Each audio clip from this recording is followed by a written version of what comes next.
नमस्कार, म कर्नल केशव राई अनि मेरो बायाँपट्टि हुनुहुन्छ सुब्दा मेजर एसबी राई, मेरो सहयोगी अनि मेरो एडभाइजर। अनि म चाहिँ तपाईलाई थाहै छ, भारतीय गोर्खा प्रजातान्त्रिक मोर्चाको उपाध्यक्ष हुँ अनि म भारतीय गोर्खा भूतपूर्व सैनिक तथा अर्धसैनिक संगठन को केंद्रीय संयोजक पनि हूँ।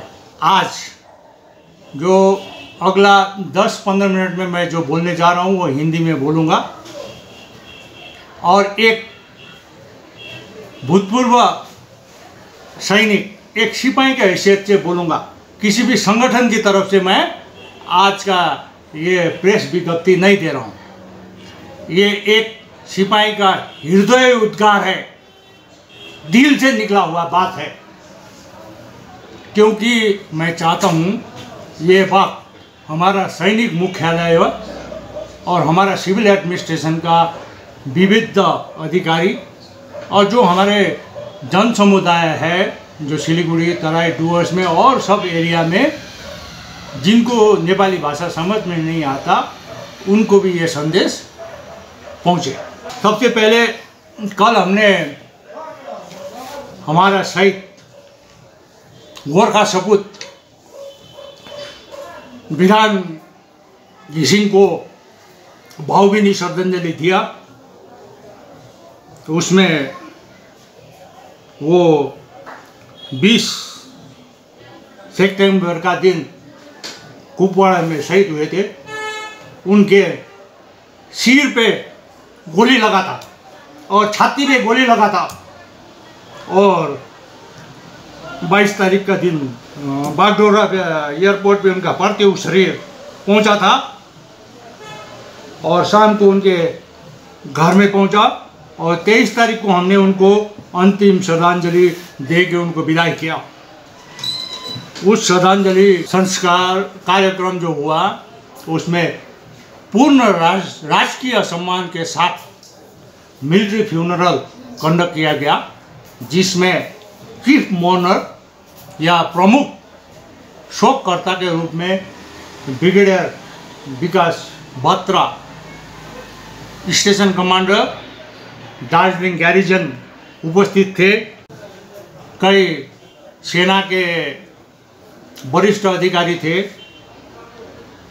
और 310 का कुछ टुकड़ी और 8 मद्रास के सम्मान गारक के साथ उनको हमने अंतिम संस्कार किया, अंतिम विदाई दिया। मैं तो बोलता हूँ उनको हमने विदाई नहीं दिया, वो तो अमर है, क्योंकि उन्होंने वीरगति प्राप्त किया है। हमने तो उन्हें सिर्फ उनके शारीरिक अवशेष को हमने दाह संस्कार किया। और ये आप सब लोग ने टीवी में देखा। हमारे भूतपूर्व सैनिक संगठन के संपूर्ण कार्यकर्ता प्रतिनिधि उधर हाजिर थे। घुम, जोरबंगलो, बतासे, दार्जिलिंग, कालिम्पोङ, खरसाङ, सबके भूतपूर्व सैनिक उधर हाजिर थे। उनके साथ जो ट्रेनिंग किया हुआ हमारे लड़के थे राजरीफ के, वो करीब 12 लड़के उनके साथ ट्रेनिंग किया हुआ लड़के भी साथ थे। उसके साथ हमारे राजनीतिक पार्टियों का प्रतिनिधि श्री विमल गुरुङज्यू, श्री घिसिङ, मन घिसिङज्यू, संदीप लिम्बूज्यू, मैंने सुना था रोशन गिरीज्यू भी आज आए थे। और हमारे गोरखा, भारतीय गोरखा प्रजातांत्रिक मोर्चा के श्री अमर लामा ज्यू, श्री केशवराज पोखरेल और अन्य सदस्य, जो कि संपूर्ण कार्यक्रम में वो हाजिर थे। और इसी तरीके से गोरखालैंड क्षेत्रीय प्रशासन के Shri Arijit Mitra, executive director, Shri Bhanu BK घिसिङज्यू, assistant director GTA information and cultural affair, हमारे दार्जिलिंग सदर सब डिवीजन के SDO साहब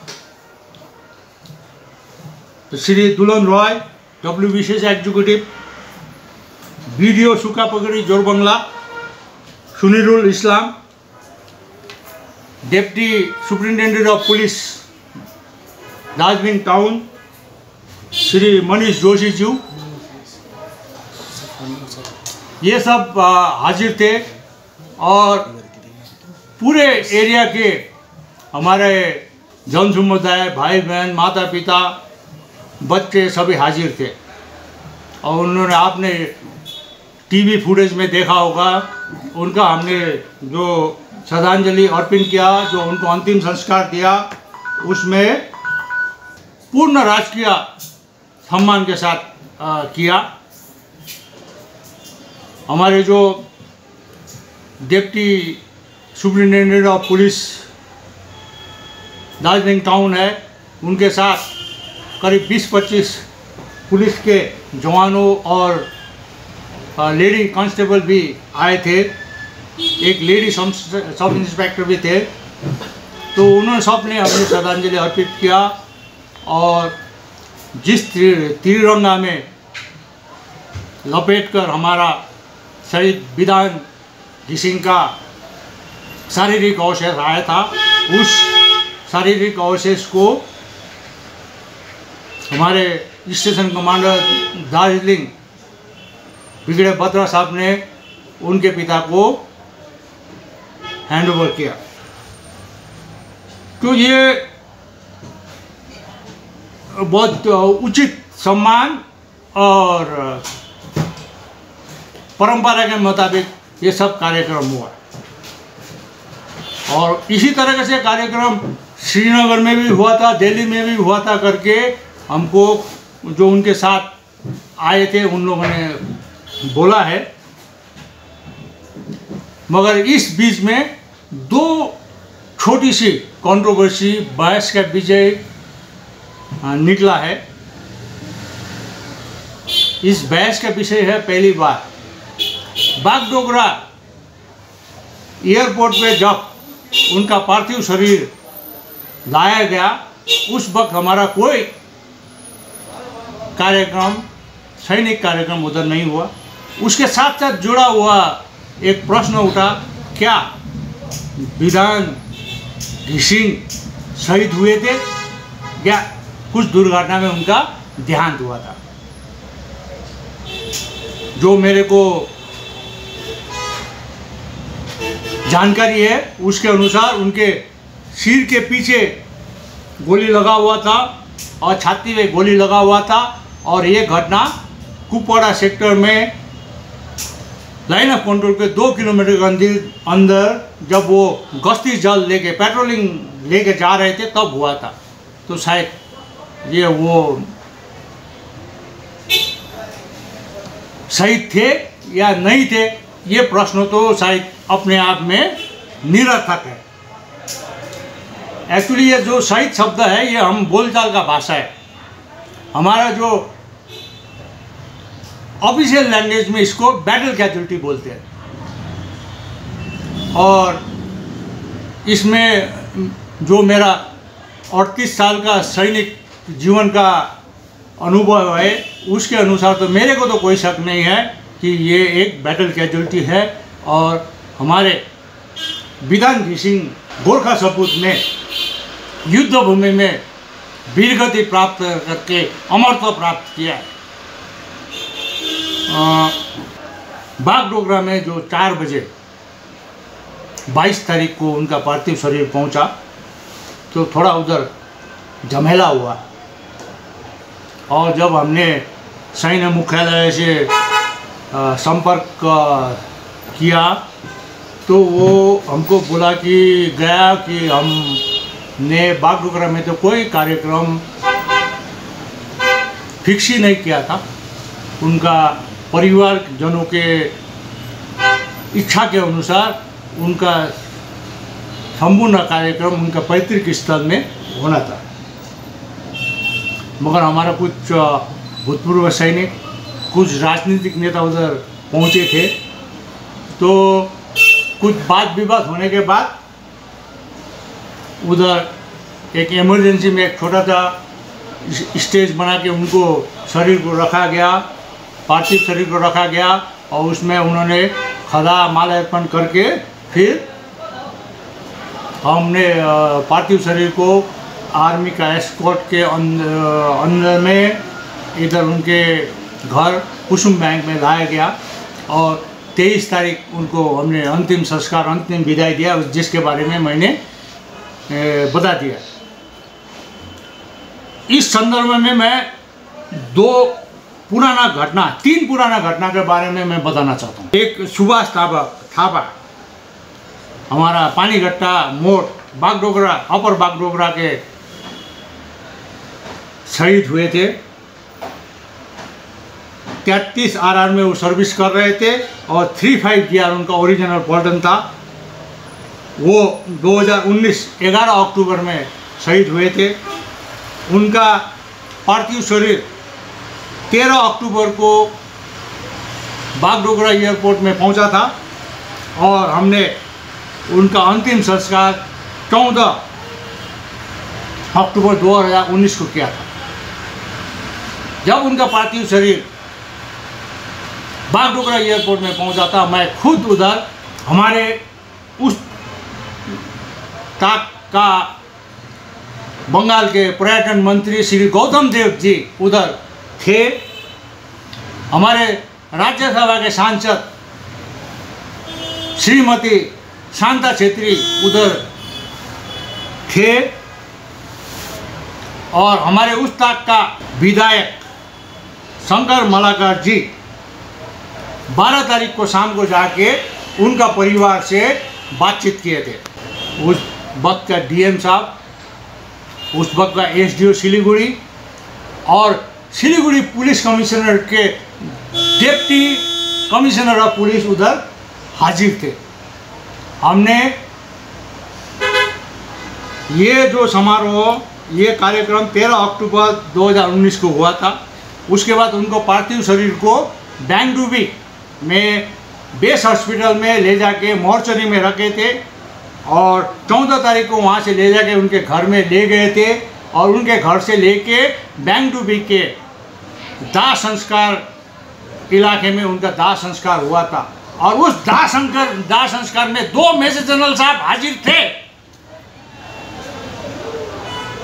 उसी तरह से जीवन गुरुंग जो हमारा शहीद हुए 11 जनवरी 2019 को साइचिंग ग्लेशियर में, उनका पार्थिव शरीर 13 जनवरी 2019 को बागडोगरा एयरपोर्ट में पहुंचा था, और उस वक्त भी मैं हाजिर था, मैं उपस्थित था उस वक्त उस घटना बागडोगरा में। और उस वक्त हमारे उस वक्त के मंत्री महोदय श्री गौतम देव उपस्थित थे। खरसाङ के विधायक, उस वक्त के विधायक श्री रोहित शर्मा जी हाजिर थे, और DM साहिबा, SDO सिलीगुड़ी और पुलिस कमिश्नर हाजिर थे।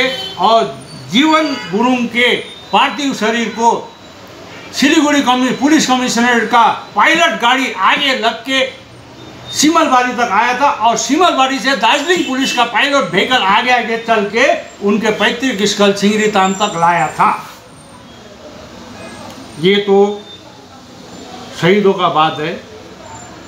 एक दीपेन गुरुंग जी माना गांव शिटोंग के एक दुर्घटना में गुजर गए थे अमृतसर के पास। उनका पार्थिव शरीर भी जब बागडोगरा में आया था, तब भी कार्यक्रम का आयोजन हुआ था, और हमारे राजनीतिक नेता, मिनिस्टर साहब, नागरिक प्रशासन के अधिकारी सब उधर हाजिर थे। जो सुभाष थापा और जीवन गुरुंग के जो कार्यक्रम हुआ शहीदों के, और जो दीपेन तामाङ जो एक दुर्घटना में उनका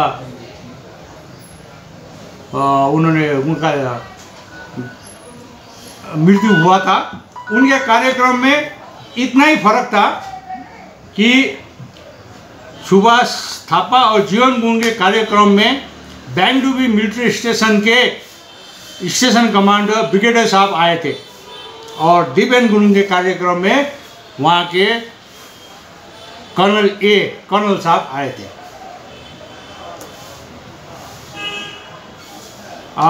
तो ये हमारा, अभी मेरे को मालूम नहीं है कि हमारे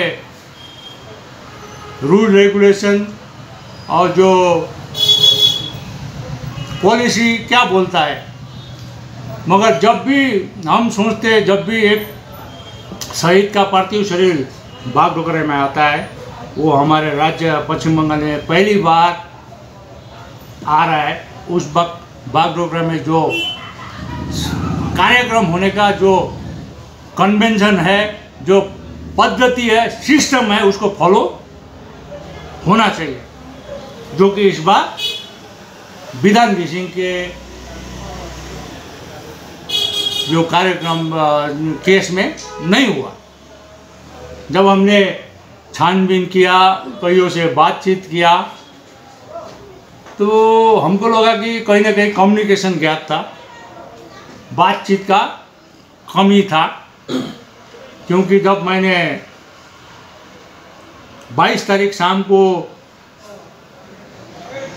डिस्ट्रिक्ट मैजिस्ट्रेट दार्जिलिंग से इंटरेक्ट किया, तब उनको तो मालूम ही नहीं था हमारा एक शहीद का पार्थिव शरीर बागडोगरा में ऑलरेडी पहुंच गया और ये बागडोगरा से उनके पैतृक स्थल कुसुमबैंग में ऑलरेडी रास्ते में है। तो कहीं ना कहीं हमारा कुछ कम्युनिकेशन गैप हुआ और जब हमने आर्मी का अथॉरिटी से पूछा तो उन्होंने बोला कि उनका परिवार के जन से हमने जब बात किया तो उन्होंने चाहा कि हमारा जो फंक्शन है सब पैतृक स्थल कुसुमबैंग में होना चाहिए। तो एज ए सिपाही एक शहीद के लिए एक और एक्स्ट्रा प्रोग्राम बैंगडुबी में होता तो क्या जाता है, क्यों नहीं हो सकता? तो हमको ये सब जो हो गया उसको अभी तो कुछ नहीं किया जा सकता, उसको भूल के बागडोगरा में जब भी संपूर्ण नॉर्थ बंगाल, सिक्किम, कुछ भूटान के हमारे आर्मी में है, ईस्टर्न बिहार के शहीदों का पार्थिव शरीर आता है तो उधर एक फंक्शन होना चाहिए और उसके अलावा उनके पैतृक स्थल में जो फंक्शन होता है वो अलग, उसको जोड़ के नहीं देखना चाहिए। और इससे और एक दुर्भाग्य की बात है, हमारे कुछ राजनीतिक नेता और कुछ जनप्रतिनिधि इस घटना को लेकर अपने राजनीतिक एजेंडा को आगे बढ़ाने का कोशिश कर रहे हैं। ये बहुत ही दुर्भाग्यपूर्ण केस है। क्या आप एक शहीद के पार्थिव शरीर के ऊपर राजनीति करना चाहते हैं? ये मेरा प्रश्न है उनके ऊपर। मेरे को बहुत दुख लगा एक सिपाही होने के नाते, इसलिए मैं आज एक सिपाही की तरफ से सैन्य मुख्यालय को रिक्वेस्ट करना चाहता हूँ, पूर्व बिहार, कंप्लीट नॉर्थ बंगाल जिसमें हमारा दार्जिलिंग हिल्स शामिल है, सिक्किम और हो सकता है कुछ आसाम के हिस्से के भी शहीदों का पार्थिव शरीर बागडोगरा में उतरेगा, तब एक बागडोगरा में फंक्शन होना चाहिए जो होता आया है। दूसरा, हमारे राजनीतिक नेताओं को मेरा ये निवेदन है, कम से कम शहीदों के पार्थिव शरीर के ऊपर राजनीतिक एजेंडा मत कीजिए। बस इतना ही बोलना था मेरा। जय हिंद, जय गोरखा।